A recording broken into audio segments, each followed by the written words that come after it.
بسم اللہ الرحمن الرحیم۔ السلام علیکم ناظرین کرام۔ جمعیت علماء اسلام کے امیر مولانا فضل الرحمان نے تو صاف صاف کہہ دیا ہے کہ ہم حکومت میں نہیں جائیں گے، ہمارے ساتھ جو کچھ ہوا ہے ہم اپوزیشن میں بیٹھیں گے، ہم پارلیمنٹ میں بھی اپنے تحفظات کے ساتھ بیٹھیں گے۔ اور پھر انہوں نے کہا کہ یہ بھی کہ اب ہمارے فیصلے پارلیمان میں نہیں میدانوں میں ہوں گے۔ مولانا فضل الرحمان ایک سیاستدان ہیں، بڑے باپ کے بڑے بیٹے ہیں۔ ان کی سیاست کے بارے میں آپ کے ساتھ آج تفصیل کے ساتھ گفتگو کروں گا۔ ناظرین کرام، قبل اس کے آگے بڑھیں، اگر آپ نے میرا یوٹیوب چینل نواز رضا کے ساتھ اب تک سبسکرائب نہیں کیا تو برائے کرم اسے فوری طور پر سبسکرائب کریں، اور آئیکن کا وہ بٹن دبانا نہ بھولیے کہ جب ہم ویڈیو لوڈ کریں تو سب سے پہلے آپ کو اطلاع ملے۔ ناظرین کرام، یہ بڑا اہم فیصلہ ہے۔ جے یو آئی کی مرکزی مجلس عملہ کا اجلاس ہوا ہے اسلام آباد میں۔ ویسے تو نظر تو آ رہا تھا کہ مولانا فضل الرحمان کے تیور بدلے ہوئے ہیں، کیوں مولانا فضل الرحمان تو پچھلی اسمبلی میں 2018 میں 16-17 سیٹیں تھیں ان کے پاس، ان کا سائز سکویز کر کے 4 نشستوں تک کر دیا گیا۔ وہ یہ نشستیں قبول کرنے کے لیے تیار نہیں ہیں۔ مولانا فضل الرحمان نے لوگ داندھی تو لگا رہے ہیں الزامات کے پی ٹی آئی والے کے ہمارے ساتھ داندھی ہوئی ہے۔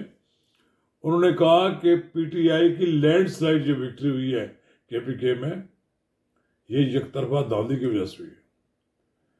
انہوں نے کہا کہ وہاں کچھ عناصر ایسے موجود تھے جنہوں نے انتخابات پر اثر انداز ہوئے، ہمارے لیے کچھ ایریا نو گو ایریا بنا دیا گیا، اور پھر الیکشن کے دن تمام کے تمام پولنگ اسٹیشن انہوں نے یرغمال بنا لیے، اور پھر ان پولنگ اسٹیشنوں پر انہوں نے اپنی مرضی کے ٹپے لگائے۔ اور دیکھیں بات یہ کہ اس کا کسی نے نوٹس نہیں لیا، لیکن مولانا فضل الرحمان بڑے سیاستدان ہیں، انہوں نے کہا کہ ہم اپوزیشن میں بیٹھیں گے، اور انتخابات کا جو ریکارڈ ہے ٹوٹ گیا ہے داندھی کا۔ انہوں نے کہا 2018 میں جو داندھی ہوئی تھی یہ اس سے بھی کئی زیادہ داندھی ہوئی ہے۔ تو بہرحال وہ تو نتائج تسلیم کرنے کے لیے تیار نہیں ہیں، اور انہوں نے انتخابی نتائج کو مسترد کر دیا ہے۔ وہ آج لکھی ہوئی پریس کانفرنس میں مرکزی مجلس عاملہ کے فیصلے پڑھ رہے تھے تو اخبار نویسوں نے ادھر ادھر کے سوالات کرنے کی کوشش کی۔ انہوں نے کہا میری بات نہیں آج سنیں، میری بات یہ جو میں پڑھ رہا ہوں یہ میری جماعت کا فیصلہ ہے۔ بڑی بات تو یہ ہے کہ مولانا فضل الرحمان کے نواز شریف کے ساتھ راستے بھی جدا ہوتے نظر آ رہے ہیں۔ اب لگتا ہے یہ کہ اگرچہ شہباز شریف گئے ہیں مولانا فضل الرحمان کے پاس، لیکن مولانا فضل الرحمان کی ایک اپنی سوچ ہے، اور اس سوچ کے اندر رہتے ہوئے وہ کوئی ایسا فیصلہ نہیں کریں گے کہ جس سے ان کی جماعت کو نقصان پہنچے۔ رانا ثناء اللہ نے ان کے بارے میں ایک بات کہی ہے کہ ہمارے گلے میں 16 ماہ کی حکومت ڈالنے والوں میں مولانا فضل الرحمان اور آصف علی زرداری تھے۔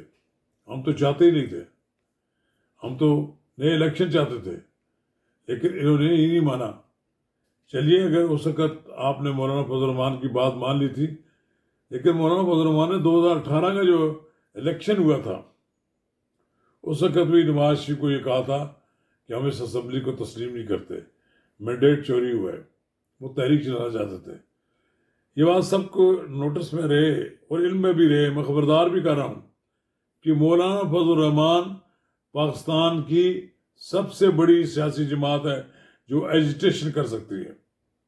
وہ چاہے تو کراچی سے لے کر خیبر تک جہاں جہاں چاہے تمام سڑکیں بلاک کر سکتے ہیں۔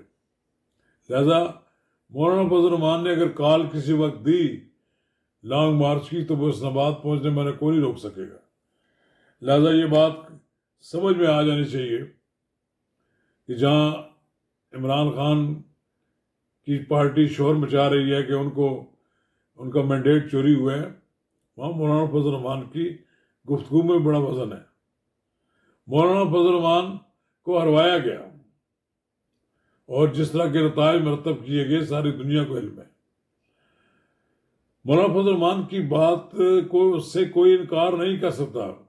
اب مولانا فضل الرحمان نے وہی سیاست کرنے کا فیصلہ کیا ہے جو ان کے والد محترم مفتی محمود کیا کرتے تھے۔ لوگوں کو نہیں، آج کے لوگوں کو، بہت سارے لوگوں کو نہیں پتا ہوگا کہ مولانا فضل الرحمان اسی باپ کے بیٹے ہیں جس کا نام مفتی محمود تھا، اور مفتی محمود نے 1977 میں ذوالفقار علی بھٹو کی حکومت کی انتخابی دھاندلیوں کے خلاف تحریک کی قیادت کی تھی، اور بالآخر پھر ذوالفقار علی بھٹو کو اقتدار سے محروم کروایا، اور بالآخر ذوالفقار علی بھٹو پھانسی کے پھندے تک پہنچ گئے۔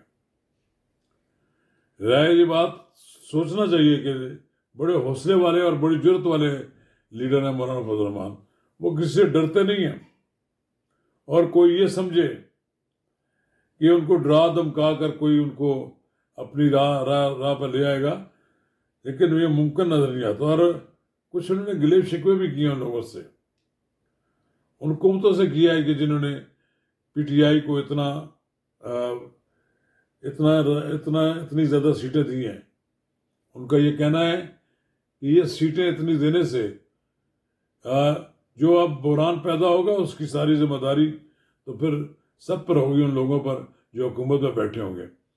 بہرحال انہوں نے حکومت میں بیٹھنے سے انکار کر کے ایک سرپرائز طور آپ کہنے کہ بہت پہلے ہی اندازہ تھا کہ وہ یہ کریں گے۔ انہیں بہرحال وہ کہتے ہیں کہ نہ ہم تابع دار ہیں مسلم لیگ نون کے، اور نہ ہی ہم تابع دار ہیں پیپلز پارٹی کی، ہماری اپنی سیاست ہے۔ لہذا رانا ثناء اللہ صاحب نے بھی ان پہ کوئی ناراضگی کا اظہار کیا۔ رانا صاحب کو بھی یہ سوچنا چاہیے کہ مولانا فضل الرحمان کو ناراض کرنا اچھی بات نہیں ہے۔ انہوں نے تو میاں نواز شریف کو بھی کہا کہ آئے میرے ساتھ بیٹھے، ہم اپوزیشن میں بیٹھے ہیں، کیونکہ یہ بھی ایک بڑا سرپرائز ہے کہ نواز شریف خود وزیر اعظم کا الیکشن نہیں لڑ رہے، کیا اس کے راستے میں کون سی رکاوٹ ہے؟ تو بہرحال یہ بات تو مولانا فضل الرحمان کو بھی علم ہے اور میاں نواز شریف کو بھی علم ہے۔ آخر وہ کون سی وجہ ہے کہ نواز شریف نے اس شکستہ کشتی پر سوار ہونے سے انکار کیا؟ چلیے مولانا فضل الرحمان صاحب، گڈ لک، ہم انشاءاللہ تعالی آپ کے ساتھ ساتھ ہوں گے، آپ کی باتیں سنیں گے اور آپ کو آئندہ لائے عمل دیکھیں گے کہ آپ سیاست کا رخ کس طرح موڑتے ہیں۔ شکریہ۔